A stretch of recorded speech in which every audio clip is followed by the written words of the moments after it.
Hello everyone. আপোনালোকক আটাইকে আন্তৰিক স্বাগতম জনাইছো। মই ৰূপম ত্ৰিশান আৰু আপোনালোকে চাই আছে মোৰ YouTube channel Ankuran live.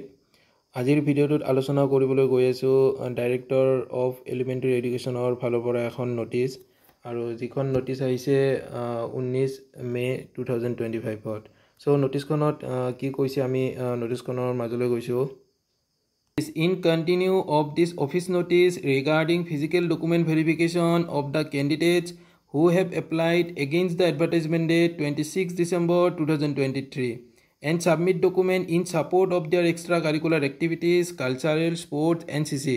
The following candidates are requested to attend before the verification committee for document verification of their extracurricular activities as per details below.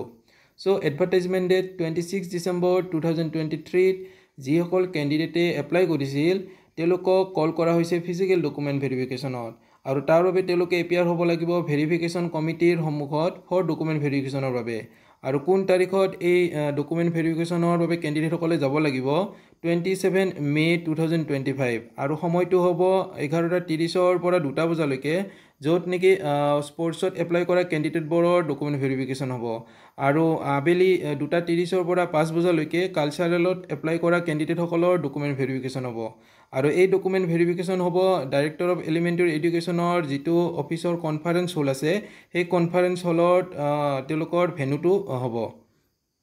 নোটিছখনত ক্যান্ডিডেটৰ লিষ্টখন দি দিছে সো ক্যান্ডিডেটসকলে তেওঁলোকৰ নাম ফাদাৰ্স নেম আৰু ৰেজিষ্ট্ৰেচন নম্বৰটো মিলাই ল'ব পাৰিব।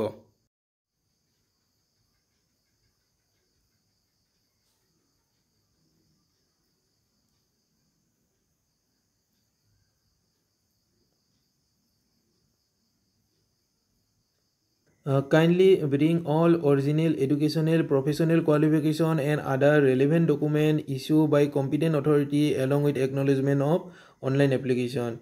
Candidate সকলে তেওঁলোকৰ original educational documentor লগতে professional qualification আৰু online application কৰাৰ সময়ত তেওঁলোকে যিখন acknowledgement লাভ কৰিছিল সেইখন তেওঁলোকে document verification কৰাৰ সময়ত আনিব লাগিব।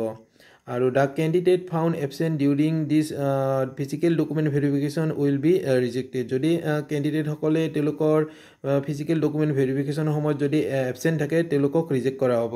এলিমেণ্টাৰী এডুকেশ্যনৰ ফালৰ পৰা অহা নোটিছখন আজিৰ এই ভিডিঅ'ৰ যোগেদি আলোচনা কৰিবলৈ চেষ্টা কৰিলো। ক্যান্ডিডেট সকলৰ এই নোটিছখনৰ ওপৰত কোনো ধৰণৰ ডাউট থাকিলে কমেন্ট কৰিব পাৰিব। সো আজিলৈ ধন্যবাদ।